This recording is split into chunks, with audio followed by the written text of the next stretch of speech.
The following is a production of DallasCowboys.com and the Dallas Cowboys Football Club. How about them Cowboys? Yeah! Go Cowboys! Let's go, baby! Are you ready for a break? Yes. Are you ready for a break? Absolutely. Ready for a break? Yeah, and so much for that. It's time for The Break on DallasCowboys.com. We were on the break! With Ambar Garcia, Bryan Broaddus, Nick Harris, and Derek Eagleton. It is Monday, September 21st, 2024, Season 20, Episode number 35. Welcome to the latest edition of The Break Live from SWBC Morgan Studios at the Star. I said the 21st. It's actually the 23rd. We get everything wrong, man. We get starting this show off wrong. But we got to get going. Cowboys have Cowboys have a rough day yesterday. But there were some things that I think we'll talk about that as the game wore on, some areas where there could be some things that could be positives. All in all, though, it's hard to get positives out of yesterday. That was a tough game for them, especially coming off after what you saw a week ago against the New Orleans Saints, both times in the comfy confines of AT&T Stadium. So let's start first. Baltimore wins 28-25. Let's go around the table. Give me the story of the game. We'll start with you, Nick. Yeah, I talked about it last week, the structure of losses over the course of these last two seasons. It's getting blown off the ball defensively, in the run game specifically, and Baltimore definitely had that game plan ready to go. Micah Parsons said it after the game. They did exactly what everybody expected. They lined up in multiple situations where they were lining up Derrick Henry to have blockers in front of him between the tackles, and he went after that defensive line. I saw a stat this morning. He had over 100 yards in both of his touchdowns, but running between the tackles specifically. And Lamar Jackson, obviously, he had his athleticism on display. Everything that you expected from the Ravens offense, they did, and they executed well. Now, you mentioned the positives, and there were some positives I think you could take away, especially in that second half. They only allow the one Derrick Henry touchdown in the second half, and other than that, it looked pretty clean from a defensive perspective, especially as they were starting to pick up some steam late. But I think whenever you look at how this team cannot stop the run at a historic level, it's a problem, and it's kind of tough. I wrote about it a little bit last night because it's not like they can bring in personnel to make this situation better. It's not like there's a fix-all out there that's just kind of hanging in the balance that could help bring in. I mean, there are multiple issues up front. It kind of extends to all 11. I think when you play against a quarterback that's this elite as a ball handler and as a runner, it's going to be a difficult day. That quarterback was amazing in the way he played. And it's the second week where a quarterback hasn't had to throw the ball, which tells you the running game is. Mm-hmm. But Lamar Jackson, his ability to put pressure on you, to stress you in every way possible. They've got really, that was a team that was they've lost coaches and some players. That's an AFC championship team last year, going to. And you could kind of see why. They add Derrick Henry, which was a great get for them. The physical, the way that Dallas in this running game, and to me, honestly, on film, the New Orleans game looked worse than this one did. And I know it's Derrick Henry and it's big and all that. I expect this quarterback to make plays. I knew that going in. This was going to be a difficult task. The problems with your Cowboys defense is, though, even when you get some guys that are doing exactly what they needed to do, you don't fit. Maybe you have the front does something and then the backers don't fit. And then you get the fit, but then you don't get the tackle. The margin of error for this Cowboys defense in the running game is very, very, very small. They almost have to play everything perfect. And even when they get, they get crash ins and no fill, and then they get upfield, and then they get no fill, and then they get a fill, and then they miss a tackle. Or the ball cuts back. I mean, you're going to watch this game and you're going to go, there's some guys that played really actually pretty well. I mean, Mozzie Smith for defensive tackle played pretty well in this football game. He did things they needed to do with the defensive line. But their margin of error, again, is so small because when they do get somebody in position to make a play, they had several carries yesterday where it was 3 yards, no yards, 3 yards, 2 yards, 3 yards. You're capable. You see them the ability to play. When they had to get the ball back, they really ratcheted it down on defense. I mean, they got after it, and they were controlling some blocks, and they were in position, and guys were playing and doing what they exactly need to do. But when one guy does not do his job in this run defense, it ends up being a 27-yard run or a touchdown run.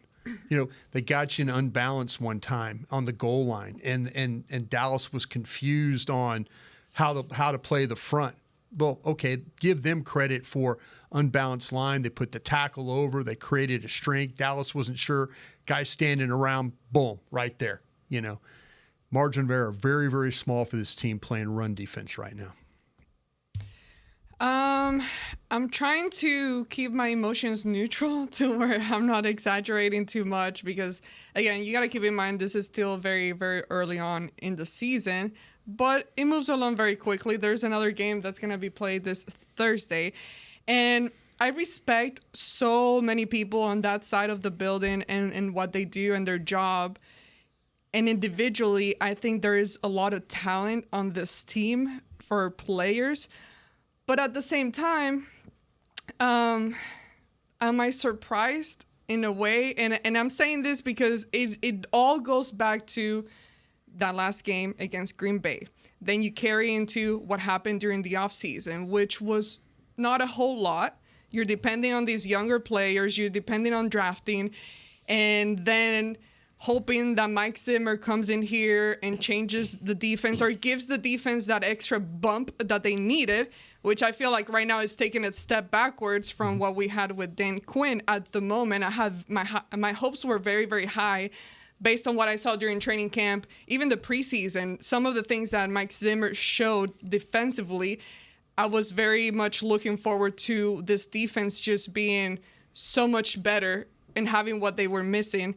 But it hasn't been the case. So it's a lot to handle at the moment because given everything, how last season ended, the offseason, what happened, you're hoping not to have this kind of start of the year, and you're having that kind of start of the year, especially after you pay your quarterback and CeeDee Lamb. And I still think it's very well-deserved money, and I still agree with the contract that they gave them both. But you cannot be playing that way. You know, CeeDee cannot be having, because of now what happened with the contract and all that, you cannot be having those types of games. And we talk about him being absent during training camp and holding out, and we had plenty of discussions around that. How is that going to affect his playing time once he gets on the field? And clearly, he hasn't been a playmaker so far in the offseason. He's had his moments where he's been good and successful, but it's just, and as I'm speaking, I'm trying to come up with what could be the problem exactly, and I don't know what the answer is here as far as what the issues are and how you quickly fix those problems. The only bright light blinking is, like you said, the running back. We'll talk about it later, but Dalvin Cook, that's another maybe hope there. Yeah, I think we all know, or at least I think there's a clear pattern of what we think the problem is. They can't stop the run, and they can't run. And when you play in the NFL and you can't stop the run and or run the ball, you're going to have a hard time because that means teams never have to, on defense, teams never have to get to that second thing. If you can't stop the run, they don't have to worry about the pass. That's 2 weeks in a row you've been run out of the building, and teams haven't had to throw the ball on you. So it's hard to play defense when you can't stop the run. And then being able to run the ball, I think some of the problems Dallas has experienced, particularly with field goals and not being able to get farther than getting into field goal range, have been precisely because you can't run the ball. You get a compact field. If you can't run, it makes it a lot harder to be able to pass. And so I think it really comes to those two things, running the ball, stopping the run. And it's so funny because you go back to the very beginning of the offseason in Mobile, Alabama, when Jerry Jones was like, okay, this is what we want to do this offseason. Throw the all-in comment out the window. Whenever he said, we want to run the ball better and we need to stop the run better. And they have not done either of those two things better than they did last season. And last season was putrid in stopping the run and running the ball. It was I think it was middle of the league, but now you're in the bottom of the league. You lost a playmaker in Tony Pollard at the end of the day. He was a 1,000-yard guy at the end of the day. You do not have a 1,000-yard guy on this team right now. Going to the running, stopping the run, that point, this is via ESPN research. The Cowboys have allowed 557 rushing yards. It's the most through 3 games in the entire NFL since 1963. Ooh. They have allowed 5.4. 1963. Yeah, that's a long time. Nobody but Bryan was even alive at I was that born in time. 63. Record keeper. You were born in 63, so this happened the year you were born. When in 63? When'd your birthday? December. Oh, yeah, so you weren't around for this. You were not around for this. They have allowed 5.4 yards per carry, the worst average through 3 games since 1979. And they have given up 8 rushing touchdowns, the most in franchise history through 3 games. I mean, it's a historic pace how bad their run defense is. And like I said, it's such a compound problem that I don't know how you fix it with just one trade or one acquisition or 1 point. Wait, I'm sorry. It's mind blowing. Bryan, I know you said you thought last week they were actually better this week than they were last year, last week stopping the run. Yeah. Talk to me a little bit more about what specifically you mean by that with regard to what did they get better this week, even though the results say that they were worse? Well, the thing that to me, when you watch the possibility of making plays was here this week. Got it. You know, where you had game. It seemed like last week every time we looked up, it was 2nd and 2, 2nd and 1 the whole day. You know, there were some times where they had a run for 3, a run for 3, a run for 4, and then but you had chunk runs, you had those explosive runs. You know, heck, the quarterback, they bust a play, he's faking, there's nobody to fake to, he just takes off running, but he gets 5 yards, and you're kind of like going, well, damn, you got to get a stop there. The biggest problem to me right now is, though, when they do get in position, they just, like I say, overshown, missing some tackles. You know, they had guys in position with Wilson to make plays. They've taken some poor angles along the way. But, at least at the Saints, I kind of feel like every time the Saints handed the ball off, that it was a chunk run. Mm-hmm. I mean, you go back and you go, okay, good stop there. And you could kind of see why. You could kind of, the thing about, giving up 87 yards to Lamar Jackson, you kind of knew that was going to happen. You knew that was going to happen. The Henry had 151 yards rushing, 29 on the long run, But there were times, there were times where he had a 3-yard gain. He had another 3-yard gain, and then he cut the ball back for 7, and then another 3-yard gain. And, so to me, I didn't see 3-yard gains against the Saints. I saw big chunk runs from, Alvin Kamara. Mm-hmm. In this one, it was a little bit, to me, they've got themselves in position where they can make plays, and if they don't make plays, that's why I say the margin of error for them is so small on defense. Heck, they had a chance late in the game. Henry has a run, and they have a chance for a tackle to knock the ball loose. I mean, he's flagging the ball, and any other time, that's probably going to be, it's going to be a fumble. I mean, if you just, you get with the tackle and getting bodies to the ball, and now you're going to get the ball, you're going to get an opportunity. But, they just can't finish like they need to finish. And I felt like that, to me, they did a better job of playing blocks up front. But when it came down to having to make that tackle, okay, he's going to cut the ball back. Everything's taken care of. Front side, where's the back side? Where's the back side? Where's the squeeze? Where's the linebacker? Where's the tackle? They are just seem like they're one player out of position every single time in that game yesterday. Where the Saints game, I felt like they were blocked. Everybody was blocked. Yeah. And yesterday, it just gave me a little bit more hope that if they have better fits, then maybe they can play a little bit better run defense, but it wasn't the case yesterday. All right, we're going to take our first break. When we come back, I want to dive a little more even into that conversation and really go from the standpoint of if you had to kind of grade these different levels of the defense, the defensive tackles, defensive ends, linebackers, safeties, which would you say were more responsible for what we saw yesterday in the run game, and which you think were better at the run game, even though, again, the results were not what the Cowboys want at all? We'll talk about that when we come back. DallasCowboys.com radio. Todd thought it would be secure to jog in the cheetah savanna. Todd believed the big cat repellent he bought online was reliable. And now, Todd is trying to be faster than this cheetah that can run 80 miles per hour. But the good news is, Todd has AT&T 5G that is fast, reliable, and secure. And he learned the best thing to do is stop running and toss her the backpack with the beef stew. AT&T 5G. Fast, reliable, secure. 5G requires compatible plan and device. 5G may not be available in your area. See att.com/5G for you for details. If you can't be at the stadium, there's no better way to watch your Cowboys than on an LG OLED Evo TV. That's because everything you see is more lifelike. Every play, every hit. I mean, you might as well be on the sidelines. That's how clear it is. It's all thanks to LG's legendary technology. Perfect black, over 8.3 million self-lit pixels. No one comes close. LG OLED Evo is the best TV in the game for a reason. See for yourself at lg.com/OLED Evo. Don't put off getting your oil changed, Dallas. Take 5 Oil Change, a proud partner of the Cowboys, is faster than you think. There's no appointment needed and no waiting room. Yep, you heard that correctly. Take 5 is so fast, you don't even have to get out of your car. You can take advantage of Take 5's fast, friendly, and simple service at any of their locations across the Dallas area. And remember, at Take 5, you stay in your car because they're faster than you think. Take 5, the official oil change of the Dallas Cowboys. If you shout, "How about them Cowboys?" you have that undeniable passion that's the heart of Cowboys Nation. And if you like to drink Dr. Pepper, you love the unique blend of its 23 flavors.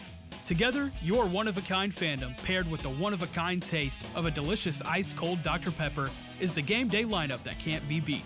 Better yet, gather your Cowboys and Dr. Pepper fan friends to watch the next game and crack open a delicious ice-cold Dr. Pepper for everyone. The wins will be even tastier. It's a pepper thing. Life doesn't stop when the economy is uncertain. The market might not care you have a wedding to plan or a kid to put through school. And inflation doesn't know you've got a family to feed. But Bank of America does, and is here to help. With digital tools to help you save and local experts nearby, you can keep life moving forward the way you need it to. Bank of America. What would you like the power to do? Learn more at bankofamerica.com. Bank of America N.A., member FDIC, equal credit opportunity lender.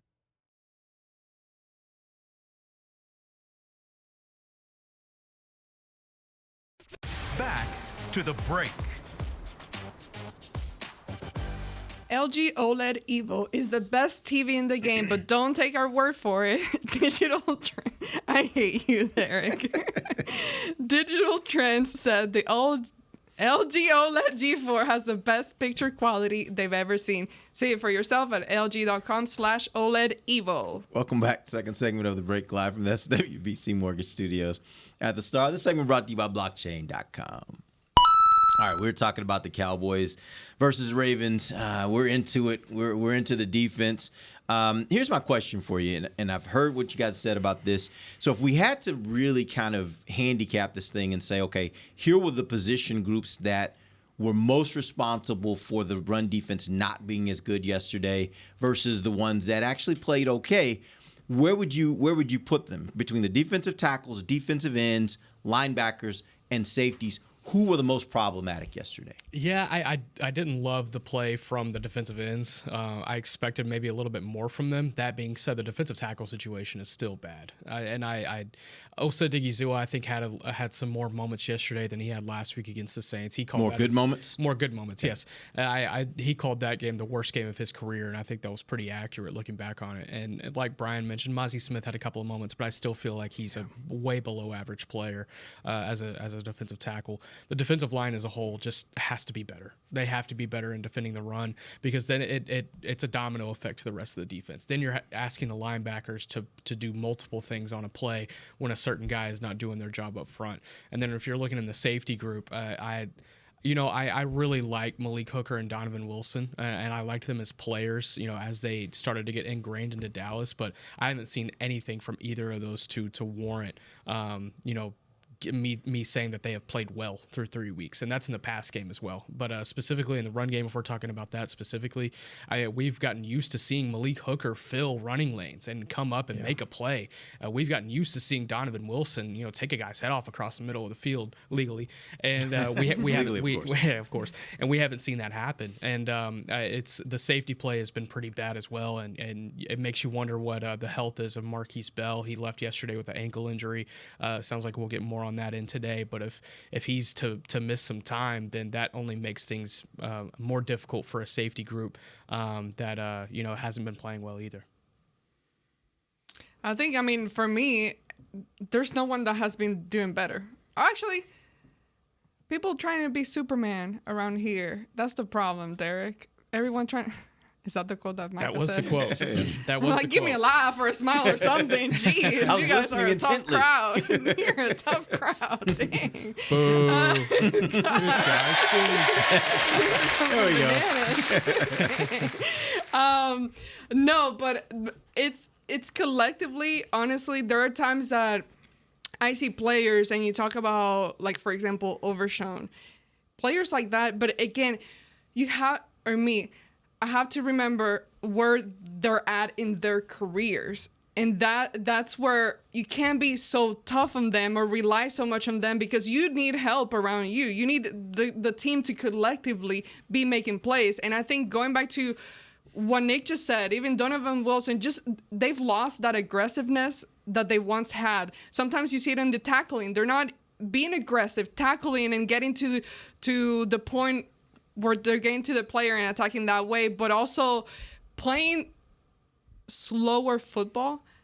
Like always, I've seen a lot of plays where they're just like a step behind and not being at the same speed as the opposing team. And to me, that has been the biggest issue for me. They're just playing a little slower than the opposing team and not tackling aggressively enough. Yeah, the biggest problem, one of the biggest problems they have is when that ball goes to the outside, they've been hurt so much by it that you get guys flying to get there or try to get there. And then all of a sudden you have everybody pinned to one side of the field, and then the ball comes back. The ball maybe comes back to the inside. Mm-hmm. Immediately when the flow starts away from them, they are all flying to the ball. I don't, one time when I used to live in this building or at Valley Ranch, you could walk down the hall and ask, what's your story with the crash ends? You're talking about the ends, and maybe is there something scheme-wise you thought that, like, okay, we're going to crash ends and fill on the outside. We're going to fill with the safeties. We're going to fill with the linebackers. There was a couple of times where you see Tank and you see Micah just take inside charge, and then there's nothing to the outside of that. Yeah. And then all of a sudden now the ball goes to where, you get Jackson sees crash in and now he takes it. Or, you play wide and then he did a masterful job of reading whether you were playing crash ends or trying to keep things wide. Mm-hmm. And there was a couple of times there where, to me, I felt like that the linebackers, it wasn't their best game. It wasn't. The defensive tackles aren't great. Don't give me, but I think Osa, I think Mozzie, I think when you watch, you're going to see, okay, that looks positive. That looks positive. There's a couple times where it doesn't look positive, but I think that the way the Ravens play, it puts so much stress on you. Like I say, you have to be perfect with, how about the times like when they run the jet and then you make the tackle looks like, but he pulls the jet, and now you make the tackle, and now he's running for 9 yards. Mm-hmm. Are we calling it positive, or are we calling it positive in comparison to last week? I think it's positive in the way that I think last week was a total defensive failure. Mm-hmm. I think it was the Saints. I think the Saints physically beat you up. Absolutely. And I think that yesterday, Dallas got some stops. They got some stops in this game. Did they get enough stops? No. But to me, it just looks worse with that big Derrick Henry running the way he does. Mm-hmm. I think you could have survived the Derrick Henry game if they didn't have Lamar Jackson running the football too. But I just don't know. I mean, I'd love to have been able to walk down the hall and say, hey, was our plan playing crash ins and trying to fill that with safeties or linebackers? What was our plan there? Because there were several times where, like I said, Dallas is so mindful now of the ball going to the edge. They got everybody running, and then it's just that cutback, or that you get everybody going and they just turn and they push you, and now it's up the field. So, but I want to say that I think the linebackers probably didn't with the missed tackles, and you could throw Wilson in there. We've seen Wilson play. He takes some kind of questionable angles sometimes, and I think that you got I'll give Carson some credit. He missed Nelson Aguilar, which was a huge play, 57-yard, huge play. But from that point on, my guy was trying to tackle. Yeah, he was not going to be the guy that they said, wow, this guy missed. He tried his best to make plays and make tackles. And what I hate about it is, obviously, we all see the highlight now of when Derrick Henry mushed him. But that's Derrick Henry. And I was telling my wife before this game, I was like, I guarantee you at some point in this game, Derrick Henry is going to make somebody look foolish. Yeah. But that's what he does to everybody. This is how he is. If he gets to a cornerback, if he gets in a situation where it's one-on-one with him and a cornerback, the vast majority of the time, that cornerback is going to look foolish because that's the type of running back that he is. And I agree with you, Bryan. I thought Kalen, as the game went on, I thought his tackling, he got a little tougher with his tackling, and I thought it became a little bit better. Now that play, obviously, it is what it is. It's terrible. I mean, to give up, they gave up 2 plays yesterday to a guy. They gave up a play to a guy named Charlie Kohler. Let me tell you what Charlie Kohler is, your third tight end for the Ravens. I mean, their Mark Andrews and likely didn't hurt you in this game yesterday. Mm-hmm. It was a guy named Charlie. Mark Andrews at 0. Yeah, a guy named Charlie Kohler had a 39-yard catch, and Nelson Aguilar had 1 catch for 56 yards. Yep.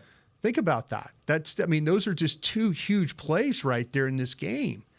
But I just think the stress of this Ravens offense, it could be too much. It could be, but there were times where I felt like that Dallas was there where they needed to be. They've just got to do a better job of finishing these plays. And I think when you guys get the opportunity to sit down and watch it, you'll say, well, it's not like that all the time, but at least there were some things. Yeah. Saints game, I wouldn't encourage it at all. Yeah, you got your ass handed to you. This one was a little bit more. Some self-inflicted things happened to you in this one.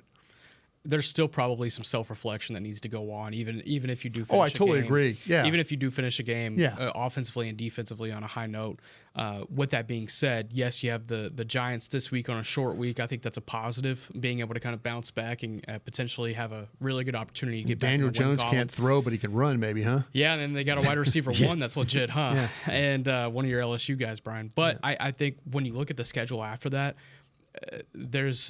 yes, it's early in the season, and you could probably use that as an excuse. Hey, there's 14 games left. We can work some things out. The urgency kind of needs to be now, though. Yeah. This thing could spiral out of control in a really quick way, in a really tough manner. You go to Pittsburgh, who's all of a sudden 3-0. You come home and play Detroit, probably a pissed-off Detroit team after what happened in Arlington last year. Then you got the bye week, and then you go to San Francisco, and then you got to play Philly, and then Houston. I mean, it doesn't stop. It doesn't stop. There are playoff teams waiting to come give you your best shot. And if you look up and you're 2-5 or 3-4 coming out of San Francisco, then we're talking about some much different possibilities at the end of the day. To me, guys, and correct me if I'm wrong, and I'm usually wrong, so you can correct me if you want to. But the thing about it is, though, if you're like 2-5, like you're talking about, they're going to let this thing ride. In my opinion, they're going to let this thing ride. They're going to say, okay, what do we? We'll take our 11 draft picks, or how many draft picks you have. We'll take our cap money. We'll do what we have to do with the coaching situation. Again, I'm just saying, if it gets to that point, I don't see them. This thing has to be going in a positive direction in order for me to believe that they're going to go out and make a trade if they had to make a trade. Yeah. I just, because if it's okay, it is what it is. Let's just play it out. Let's see what happens, and we'll play all our young guys and see if we can get better that way. I know it's a terrible way to look at it, but I could see the front office just, why, if we're 2-5 right now, why do we want to make a trade? Well, if you believe what Jerry's saying, it makes you think they're not making a trade at all because he keeps saying, I believe in the personnel. I think we got the personnel. Absolutely. So some of that, that's where you have to be careful with Jerry because sometimes he says those things publicly because he's trying to make sure that publicly other teams don't look at it and say, well, the Cowboys need it so you can really get a lot out of them. But that's what he's saying publicly right now is that he believes in this personnel. And if that's the case, it doesn't sound like that's something that they're moving toward. I just don't know and a lot probably depends on how the division looks at the time too. You know, if you're 2-5, you know, where are you going halfway? Yeah. You know, are you really? Should I make a trade here to try and get this thing to 500? Right. Or but a lot depends, I think, on the division as well. I will say I think 9-8 wins this division. I'm just every week goes by I feel a little bit 10 worse about this division. I don't believe in Philly's ability to get to 10, and obviously I don't feel that way about the Cowboys, Giants, or Commanders right now either. I will tell you this: I also don't think that at this point I don't think there'll be two teams from the NFC East going to the Probably playoffs. not. Yeah. So you better win the division if you have playoff aspirations. Yeah, absolutely. From this division, I think. All right, let's go ahead and take our final break. We'll come back. Let's talk about the offense because the offense struggled. Although the score doesn't show it as much, they struggled pretty much through most of that game, and we'll talk about that and what went wrong for them yesterday. We'll be back. DallasCowboys.com radio. It's the official men's skincare brand of the Dallas Cowboys, Jack Black. And right now, Cowboys fans can get 15% off their $75 order. Plus, because every deal needs a playmaker, your order will include a free 5-piece skincare set and free shipping. The Jack Black Playmaker is 4 of Jack's favorites and a full-sized intense therapy lip balm. Make a play for the Playmaker at getjackblack.com/Cowboys with the code CowboysVIP. That's getjackblack.com/Cowboys with the code CowboysVIP. They say champions are remembered, but legends are never forgotten. United Ag & Turf offers a winning lineup of John Deere equipment built to tackle any challenge on and off the field. Legendary John Deere tractors, combines, residential mowers, commercial mowers, compact construction equipment, Gator utility vehicles, and a full line of golf and sports turf equipment. United Ag & Turf, the official Ag & Turf equipment supplier of the Dallas Cowboys. Visit UnitedAgAndTurf.com to find a location near you. If you can't be at the stadium, there's no better way to watch your Cowboys than on an LG OLED Evo TV. That's because everything you see is more lifelike. Every play, every hit. I mean, you might as well be on the sidelines. That's how clear it is. It's all thanks to LG's legendary technology. Perfect black, over 8.3 million self-lit pixels. No one comes close. LG OLED Evo is the best TV in the game for a reason. See for yourself at lg.com/OLED Evo. From the field to the festivities, Lucchese embodies the essence of luxury and tradition. Handcrafted with meticulous precision, each pair offers unmatched comfort and style. Stand tall while you're tailgating or cheering in the stands with the Dallas Cowboys collection by Lucchese. Shop the collection today at the Lucchese store at the Star in Frisco or online at lucchese.com. Lucchese, the official boot of the Dallas Cowboys and Dallas Cowboys cheerleaders. Todd thought it would be secure to jog in the cheetah savanna. Todd believed the big cat repellent he bought online was reliable. And now, Todd is trying to be faster than this cheetah that can run 80 miles per hour. But the good news is, Todd has AT&T 5G that is fast, reliable, and secure. And he learned the best thing to do is stop running and toss her the backpack with the beef stew. AT&T 5G. Fast, reliable, secure. 5G requires compatible plan and device. 5G may not be available in your area. See att.com/5G for you for details. Back to the break. Yeah, man. AT&T, connecting changes everything. Welcome back. We are in the final segment of the break live from the SWBC Mortgage Studios at the Star, presented by LG. LG is the world's #1 OLED TV brand for 11 years and counting. See why at LG.com/OLED Evo. All right. Here's what we're going to do. Let's talk about the offense. Dak yesterday was 28 of 51, 55% completion rate, 379 yards, 2 touchdowns, 0 INTs, a 91.9 rating. And the one thing I can say that I really loved about Dak yesterday, which I don't know that I always see, a lot of times when games go off the rails for them, it just kind of keeps going off the rails for them. It doesn't seem like they ever find their way to get back in. And yesterday, I think in the fourth quarter, they found a way to get themselves back in. It wasn't enough, and it doesn't absolve them of all the problems that we're having before that. But it did show me something there where I don't always see that from this bunch. But let's talk about what went wrong. Tell me why in the first 3 quarters we saw what we saw on offense. I've said enough about the running game. I'm not going to sound like a broken record there. I think everyone knows how I feel about that. But I want to give kind of context to a situation that has to do with CeeDee Lamb. You look at last year, when did this offense really start to turn things up? It's when CeeDee spoke up after that San Francisco game, was like, throw me the damn ball.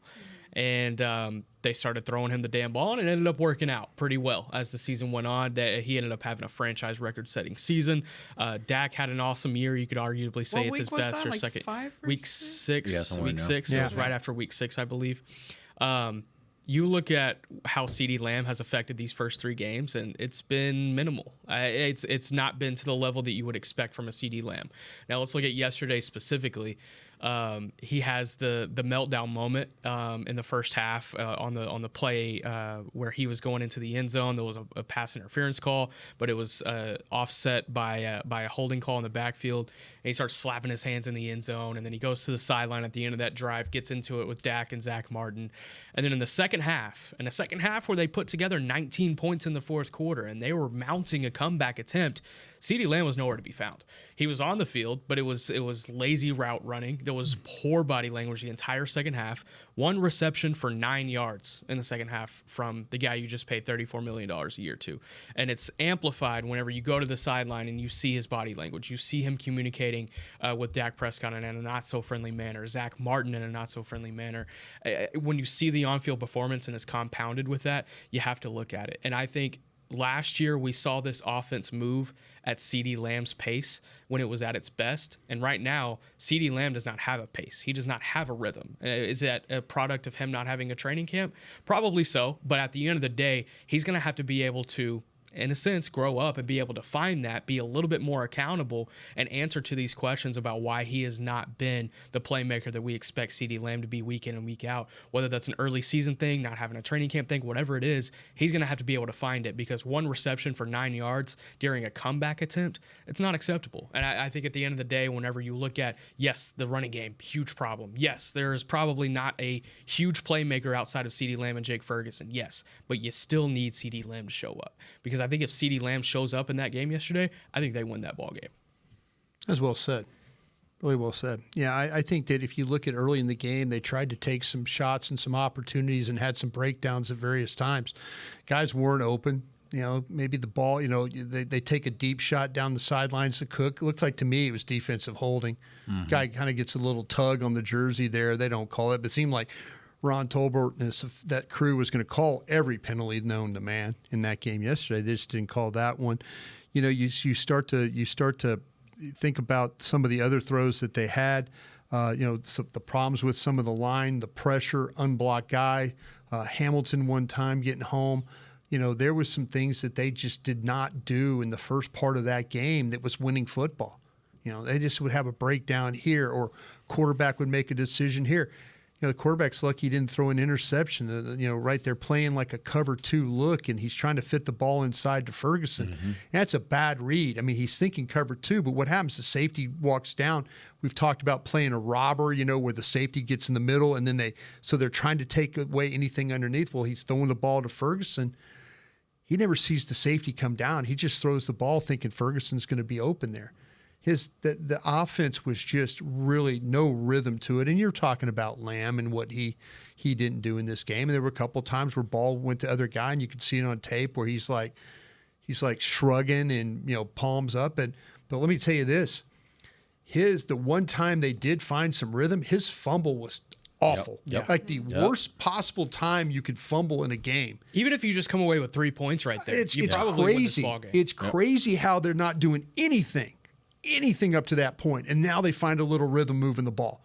The Texas routes, they're kind of boom, boom, boom. They're kind of going down the field, and then all of a sudden you get that fumble, and it's like just totally just takes it out, And then they didn't really come back. The Tucker missed field goal kind of got everybody, okay, defense is actually playing. Here we go, and the Ravens will give it to you. Now we've talked about the Ravens. Finishing The games, Ravens will let you back. We had Rod Woodson on the pregame show yesterday. Yeah, we had some trouble finishing games here. You know, that's something, the Ravens tried to kind of let you come back into this game. Yeah. But you're right about CD. And, but his fumble was as back-breaking of a play of any one you had. And they had a lot of bad plays yesterday on run defense and stuff like that. But that right there, they needed those points. They needed that opportunity, and they came away with nothing. It was the only turnover in the game yesterday. Yeah, and it was a back-breaking, like you said. Well, see, and then when I was talking about at the end, when it was Clark, I went back and looked at Clark had a chance. When you watch it, Henry's kind of in the air and the ball's away, and Clark's coming behind. That's a punch out, and then the ball. Now you got bodies over there. Mm-hmm. That could have been Dallas ball, and and now the momentum really is going your way. Mm-hmm. But it's young guys. You got to know when you have a runner exposed, go for the ball. Try and knock that ball loose. Yep. Well, we've all played some type of sport of game where we've always been competitive, and you get mad when you're losing and all of that. And you mentioned the whole CeeDee Lamb's reaction, and we've seen the clips, even Micah Parsons and the Marcus Lawrence. Are you guys concerned at all about kind of the attitude that's being showcased and shown right now? Or because we know, one, yes, it can be part of the game and you being upset and caring about it, but two, it can easily derail to something else that you don't want to go there or get there. There's only one thing that can fix it: winning. There you go. Yeah. And by the way, you start winning, all of that turns into high fives and pats on the butt and hey man, we love you and all. Like, I'm serious. Like, inappropriate. But my point, it's all related to how are you performing. Yeah. This is just a byproduct of what's happening on the field. Guys are frustrated because they feel like they don't really. And what it says to me more than anything else is they don't have answers. Yeah. Because when you know the answer, then you're not as frustrated. You just know, okay, we can do this. We can do this. Mm-hmm. When you start getting where you're getting into it, that says to me there's a level of frustration, and that makes me think, do they really know what the problem is? I think that fumble affected CD in a bad way. Most definitely. I think at that point in time, his attitude about how he was playing and what needed to be done, and he knew he had to try to make up for that, and he got more and more frustrated. I've made a living being on the sidelines of NFL games. You don't realize how much yelling and screaming really goes on in a game at players and coaches, coaches on players and players on coaches. I told stories before. You can't. The number of F-bombs that go back and forth. Like, you got to call this defense, and if I put you in this position, you got to make the F and There is a lot of where the camera doesn't always pick up. But there is a. But there are different levels of the F word. Well, no, but there's frustrating moments of a game. Yeah. Where you're not playing, you're just getting the ball run down your throat. And when they challenge each other, like they some do, of it's challenging each other. They do. They very much challenge each other. And But I've lived down there, and people have asked me, "Well, does it bother you?" And I'm like, no, because I've seen it. I've seen it go. I've seen it happen, and then it made things actually better. Yeah. Everybody kind of then just kind of ratcheted. Well, the example that he brought up last year with CD at the 49ers game. Yeah. Yeah. I think one thing that I wrote about this as well last night, too. After that San Francisco game and what happened after the game last night, after the San Francisco game, he was in the locker room. He was challenging people, and he was also taking a little bit of accountability in his own right.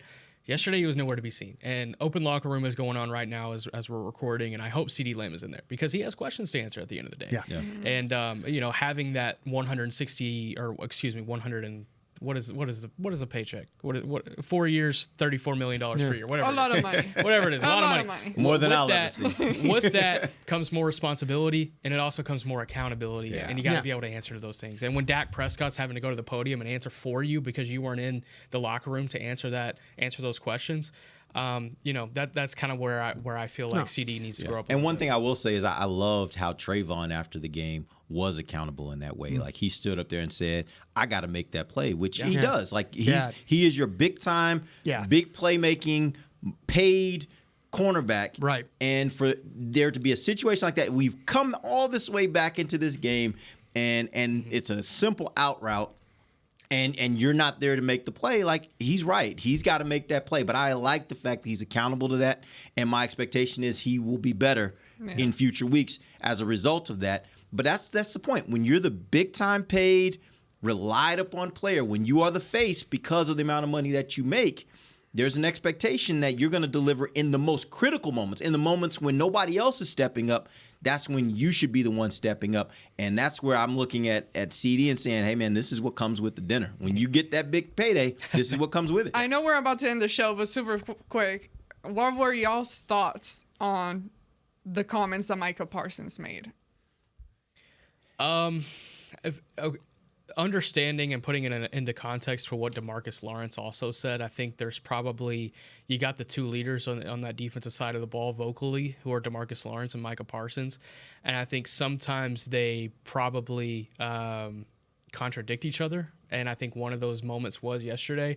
And you see the moments of frustration between DeMarcus Lawrence and Micah Parsons on the sideline, and, that being amplified on, SportsCenter and whatever last night. I think when you take that into context of what the comments Micah Parsons made, and he's like, everybody's trying to be Superman. If everybody just does their job, like, we'll be fine. I think he also kind of needs to look in the mirror and look at some sense and some ways that he can do his job as well. I was hoping for a little bit more accountability in that sense too, but nevertheless, at least he's speaking, at least he's vocal about it, and at least he's challenging others, rather than, kind of sitting in a corner and then walking out. What bothered me yesterday, I heard three different things. Mike McCarthy about preparation, Dak Prescott about preparation, and Tank Lawrence about preparation. Those comments made me raise an eyebrow for sure. That's the one you should. And they be were very clear about it. Yes. And when Dak talked about the professionalism and was asked about what that really means, it was all about, hey, being a pro. That means the amount of time he mentioned, the amount of time you spend in the watching film. Like, those are the kinds of things that make me say, whoa, is that a product of being a young team? Is that a product of being a young team, or is it a product of having too many immature bodies around? Because I feel like whenever you look at the youth of the team and the guys who are young, I don't feel like those guys are immature. If you look at a Tyler Guyton, or you look at a Harris Leufau, if you look at a Marshawn Nealon, even a Luke Schoonmaker, these guys are not necessarily immature. But youth would be a thing. If it was youth, then my question is, how are they being led? Because you know how it is. When you're a young guy, you kind of going in looking around like, what do we do around here? Exactly. And if the vets are in there watching film, then you probably thinking like, I probably should be in there too. We just got into the good conversation. Actually, I had this on my rundown for tomorrow, but we'll get into it. We could just be talking Cowboys and go to like 12-10. See, the thing about it's getting good. The Dak Prescott's preparation is off the charts kind of stuff. That's the thing that you're never going to be to his level.